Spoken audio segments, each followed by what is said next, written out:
A cena da morte de Zora inaugura um dos momentos mais densos de Blade Runner, articulando de forma precisa corpo, objeto e destruição. O vidro estilhaçado que acompanha sua queda não apenas simboliza o rompimento da barreira entre o humano e o inumano, mas também manifesta visualmente a fragilidade da condição psíquica projetada sobre os replicantes. Não se trata de uma simples perseguição, mas de um rito de destruição da imagem idealizada do feminino. Zora, vestida com roupa translúcida, torna-se o arquétipo da anima objetificada, uma imagem projetada sobre o feminino enquanto figura de desejo e ameaça.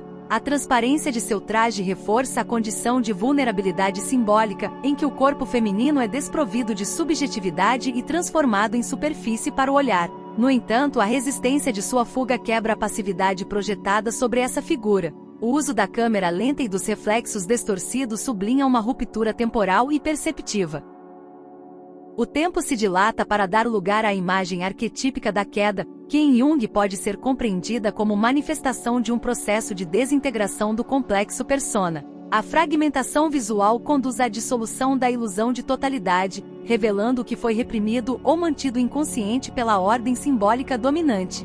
A presença da cobra na performance anterior de Zora não é gratuita. Em Jung, o símbolo da serpente está ligado à sabedoria instintiva, à energia libidinal primitiva e à transformação. Freud via nela um símbolo fálico ambivalente, tanto de ameaça quanto de potência criativa. Zora, ao portar o animal, reescreve o feminino como potência viva e não apenas como objeto da libido masculina. A serpente, nesse contexto, pode ser lida como defesa simbólica contra a castração psíquica que a mulher replicante sofre. Ela representa a sexualidade como força própria, autônoma, em oposição ao desejo colonizador do olhar patriarcal.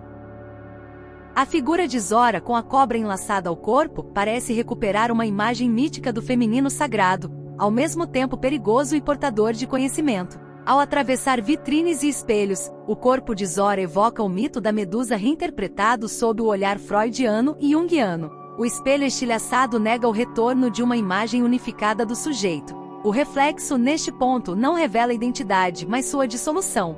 A morte da replicante é, portanto, uma cena de transgressão visual, na qual o espectador é confrontado com o limite da representação. O som dos estilhaços atua como ruptura da experiência estética e mergulho no real. A morte não é silenciosa nem digna, ela é ruidosa, caótica e repetitiva. O grito visual do vidro partindo ecoa o grito mudo do inconsciente ferido, cuja unidade artificial fora mantida apenas por mecanismos de repressão simbólica. Aqui a estética do fragmento prevalece sobre a narrativa linear.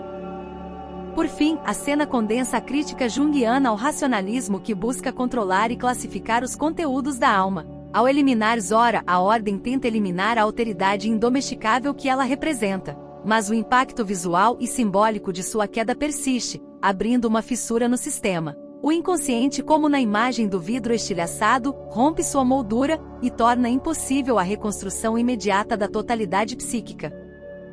A presença de Descartes no bar inscreve um momento de suspensão narrativa, marcado por um mergulho na sombra psíquica do protagonista. O ambiente escuro e tingido por cores púrpura e vermelhas funciona como representação simbólica do inconsciente, onde os conflitos éticos e afetivos não são mais contornados pela racionalidade. A figura de Descartes dali se aproxima da imagem do andarilho que, após o confronto com o outro, precisa encarar a si mesmo. A bebida alcoólica que acompanha a cena opera como símbolo do esquecimento voluntário, recurso comum quando o ego é confrontado com uma tensão insuportável entre persona e sombra. Em Jung, o álcool frequentemente aparece como tentativa de suprimir conteúdos inconscientes emergentes. A ingestão do uísque funciona como rito de apagamento, onde a dor não é elaborada, mas afogada, ecoando a impotência diante daquilo que escapa ao controle do ego. A música jazz que ocupa o espaço sonoro não é mero pano de fundo, mas elemento arquetípico. Sua estrutura improvisada, caótica e melancólica ressoa com o estado psíquico do personagem. O jazz é aqui linguagem do luto, não há uma melodia clara, apenas fragmentos que se repetem e desviam, como uma alma que tateia em meio aos escombros de sua própria humanidade. A trilha sonora torna-se metáfora sonora do estado dissociativo. As cores predominantes da cena, roxo e vermelho, acentuam a dimensão simbólica da melancolia. O roxo, em particular, aparece como tonalidade que recobre o sujeito incapaz de elaborar o luto, o que, em termos junguianos, corresponderia à estagnação da individuação. A morte de Zora ressurge como evento não assimilado, transformando-se em peso inconsciente, que começa a paralisar o movimento interior de Deckard. O figurino desleixado evidencia que a persona de caçador de replicantes começa a ruir. Sua aparência física torna-se reflexo do colapso interno, sugerindo a emergência da sombra. Jung descreve esse processo como etapa inevitável da jornada interior, quando o ego confronta sua falsidade adaptativa, perde sua máscara. A negligência estética é, portanto, um indício de verdade psíquica, de um sujeito que já não sustenta a própria ficção. A bebida, enquanto objeto de gozo, pode ser compreendida também à luz de Lacan como suplência da falta simbólica. O uísque é o substituto vazio de uma verdade que se recusa a emergir, uma tentativa de preencher o buraco deixado pela desconexão afetiva com a própria humanidade. Esse ato falho do ego, no entanto, revela seu fracasso. Quanto mais se bebe, mais se evidencia o vazio. Do ponto de vista da psicologia arquetípica, o bar se constitui como um espaço liminar, um entrelugar onde as máscaras caem. Não é um lar nem um campo de batalha, é o espaço da suspensão, do niilismo interior. A alma ali se desnuda, mas não encontra resposta. Ao contrário, mergulha na angústia de não saber quem é, nem porque continua obedecendo a uma ordem que já não crê. Ao fim da cena, o silêncio que se segue ao trago revela que nada foi resolvido. A tentativa de anestesiar o conflito não elimina sua presença, apenas o empurra para o fundo. O ego de Deckard, contaminado pelo contato com o inconsciente coletivo, aqui encarnado na alteridade dos replicantes, começa a perder sua estabilidade. Como um barqueiro à deriva, ele se move sem direção, enquanto a sombra engole o horizonte. A figura de Pris emerge como uma representação arquetípica ambígua do feminino, oscilando entre a inocência e o artifício, entre a sedução e a ameaça. A maquiagem de palhaço utilizada durante a luta não é apenas um elemento estético, mas um símbolo da persona, a máscara social que encobre os afetos verdadeiros e adapta o sujeito à expectativa do outro. No entanto, aqui essa máscara torna-se grotesca, como um reflexo distorcido do papel que lhe foi imposto. A luta acrobática introduz uma dimensão corporal intensificada que, em termos junguianos, denuncia o conflito entre instinto e forma. A fisicalidade exagerada da personagem revela a tentativa desesperada de manter o controle sobre a própria imagem. A teatralidade do gesto substitui a espontaneidade do afeto, instaurando uma performance mecânica do eu, um eu que não sente, apenas repete movimentos programados. A maquiagem branca e os traços caricaturais evocam também a figura do bufão trágico, um arquétipo que encarna a dor por meio do riso. Em Jung, o riso na morte pode ser lido como uma manifestação paradoxal da psique, a ruptura da consciência diante de um confronto intolerável. Pris ri ao morrer não por alívio, mas por colapso, a risada como sintoma de uma histeria psíquica que já não pode sustentar a dissociação entre desejo e submissão. A trilha sonora composta por gritos desarticulados e ruídos intensos desloca o espectador da narrativa racional e o conduz ao domínio do inconsciente arcaico. A voz que não articula linguagem é o retorno do real, daquilo que não pode ser simbolizado. Os gritos de Pris fazem emergir o conteúdo recalcado da condição replicante, a violência de ser feito objeto, a dor de não ser reconhecida como sujeito. Do ponto de vista clínico, o riso de Pris pode ser interpretado como uma resposta dissociativa semelhante à de pacientes que experienciam episódios de despersonalização. O riso, nesses casos, não é prazer, mas mecanismo de defesa psíquico contra o colapso da identidade. Sua risada final, portanto, expressa o desespero de uma alma que, ao confrontar a morte, descobre que nunca teve um eu real. Ferenczi propõe que, diante de traumas intensos, o sujeito pode se identificar com o agressor. Pris, ao vestir-se como uma caricatura, parece incorporar aquilo que a sociedade espera dela, um brinquedo, uma marionete cômica e descartável. A maquiagem de palhaço funciona como inscrição dessa violência internalizada, e sua atuação final, como ironia trágica dirigida ao criador que a abandonou. A paleta de cores da cena, composta por tons pastéis manchados, reforça o estado de corrupção simbólica da imagem.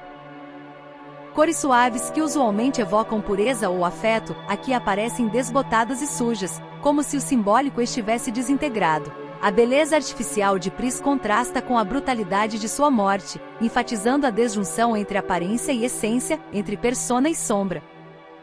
Ao fim da cena, o corpo de Pris tombado revela o esgotamento do simulacro. Sua morte não tem dignidade nem transcendência, ela apenas colapsa como um objeto esvaziado. No entanto, para a psique do espectador, o impacto permanece. A queda de Pri simboliza a falência do sistema de imagens que sustenta a ordem. O arquétipo da anima ferida reaparece, gritando sob a forma de um riso que já não sabe se é dor ou liberação. A cena encerra-se sem resolução, apenas com a persistência da imagem ampliada. O olhar de Descartes, fixo e cansado, denuncia que a busca já não é mais pela verdade externa, mas por uma confirmação interna de identidade. Porém, essa confirmação não virá das imagens, pois são fragmentos desconectados do self. O ego, ao investir em símbolos vazios, perde a conexão com o inconsciente e, assim, adia sua própria transformação. A obsessiva análise de imagens por Descartes na Esper Machine revela mais do que um ato investigativo. Expõe uma compulsão do ego em restaurar ordem no mundo dominado pelo caos simbólico. Em Jung, essa atitude compulsiva remete à tentativa do ego de reafirmar seu domínio sobre o inconsciente através da técnica, negando a autonomia dos conteúdos psíquicos. O dispositivo se torna uma lente que, longe de iluminar, obscurece a percepção interior. As fotografias examinadas não são apenas provas objetivas, mas resíduos simbólicos do desejo de memória. Em Replicantes, essas imagens funcionam como âncoras identitárias, ilusões de continuidade psíquica. Do ponto de vista junguiano, são projeções do self negado, criadas artificialmente para sustentar uma narrativa de subjetividade. O sujeito, privado de história real, fixa-se em imagens como substitutos do vínculo com o inconsciente. A cor verde fosforescente que domina a cena marca o ambiente como não natural, simbolizando um campo psíquico artificial. Segundo Melanie Klein, o verde pode ser interpretado como inveja, aqui talvez a inveja humana da memória emocional dos replicantes, e também a inveja do replicante por uma origem que nunca teve. Esse campo verde e irreal remete a um espaço mental distorcido, onde a consciência busca sentido mas colhe apenas simulacros. A Esper Machine opera como instrumento panóptico, um olhar que tudo vê, mas que é também cego ao essencial. Sob a ótica junguiana, o aparelho representa a hipertrofia da função racional em detrimento da intuição e da sensação. Trata-se de um olhar apolíneo, controlador, que busca detalhes infinitos sem jamais acessar a totalidade do símbolo. Assim, quanto mais se investiga, mais se distancia da verdade psíquica. O gesto de ampliar obsessivamente cada detalhe da imagem remete à compulsão à repetição descrita por Freud. O impulso inconsciente de retornar ao trauma na esperança de dominá-lo. Em Descartes, a busca por pistas nas imagens repete o gesto do analista sem insight, acumula dados sem integrar sentidos. As imagens funcionam como grades invisíveis, o sujeito está livre para olhar, mas preso à ilusão do controle. A postura rígida de Descartes durante a operação denuncia sua tentativa de conter a emergência do inconsciente. O corpo enrijecido sugere uma defesa contra o colapso interno, manter-se imóvel para que o trauma não se infiltre. No entanto, o próprio esforço de paralisia o aproxima do sofrimento psíquico, pois em Jung, a rigidez do ego é justamente aquilo que impede o processo de individuação. Freud, ao analisar o caso Schreber, descreve como o delírio pode emergir como tentativa de restaurar uma ordem simbólica rompida. A máquina Esper, nesse contexto, atua como aparelho cerebriano, um delírio tecnológico que promete dar sentido à confusão, mas só repete imagens esvaziadas. O sujeito, em vez de se relacionar com símbolos vivos, relaciona-se com projeções mortas do desejo. A cena final em que Descartes e Raquel entram no elevador é marcada por uma suspensão simbólica. Não há destino claro, apenas o encerramento de um ciclo. O fechamento das portas representa a interrupção visível do mundo consciente, remetendo à imagem do portal que separa o ego da travessia interior. Em Jung, esse tipo de limiar é frequentemente o início de um processo de individuação, aqui interrompido ou encenado apenas como fantasia. A ausência de luz que domina a cena opera como metáfora do inconsciente absoluto. A escuridão total, longe de ser apenas estética, simboliza o mergulho naquilo que não tem representação. Trata-se de um retorno ao caos primordial, onde o ego perde suas referências e se vê confrontado com a ausência de garantias. Sartre nomearia esse vazio como nada existencial, Jung o associaria à noite escura da alma. O tema musical romântico que acompanha o fechamento do elevador instaura uma ambiguidade simbólica. Longe de indicar uma esperança autêntica, a melodia se apresenta como fantasia de completude, uma tentativa de o ego restaurar a ilusão de unidade através do amor idealizado. Em termos junguianos, o afeto projetado sobre Raquel assume a função de anima redentora, ainda não integrada, operando mais como salvação ilusória do que como vínculo transformador. Raquel aparece nesta cena mais humana do que antes, mas essa humanização não resulta de um processo de individuação. É construída a partir da projeção mútua entre ela e Descartes, ambos tomados por fantasias de salvação. Pierre Aulagnier descreve esse tipo de relação como um pacto denegativo, onde dois sujeitos fingem acreditar na realidade psíquica um do outro, suprimindo o abismo simbólico que os separa. A escuridão ao redor do casal encena também o retorno do real lacaniano. O que não pode ser simbolizado retorna como ausência. A fantasia romântica se fecha sobre o vazio, sustentada pela recusa da verdade psíquica. Ambos são simulacros de humanidade, tentando sustentar um elo que ainda não conhece o trauma da alteridade. Não há união autêntica, mas um acordo tácito para manter a ilusão viva. Freud, ao analisar o conto do Homem da Areia, identificava na figura do outro que cega um trauma fundacional da perda do olhar que reconhece. No caso de Descartes e Raquel, o elevador que se fecha impede qualquer olhar final. A separação simbólica do outro se repete. Não há reconhecimento último, apenas o corte. O terror da perda do espelho retorna sob forma de apagamento. A esperança, frequentemente sugerida na leitura superficial da cena, dissolve-se à luz da análise simbólica. O amor aqui não é conquista do self, mas defesa contra o abismo. Trata-se da recusa em aceitar que a individuação exige a morte do ideal, a dissolução da fantasia. Jung alerta que toda fusão com o arquétipo da anima sem consciência resulta em inflação ou alienação psíquica. Essa união não é símbolo da cura, mas da estagnação. Conclui-se, portanto, que a jornada de Descartes não atinge uma resolução. Ao contrário, encerra-se com uma simulação de saída, uma falsa conclusão que adia o confronto com o inconsciente. O ciclo simbólico permanece inacabado. O elevador não sobe nem desce, apenas fecha. A individuação, iniciada pela morte de Zora e atravessada pela dor de Pris e o delírio da imagem, termina no limiar da transformação, mas não o ultrapassa.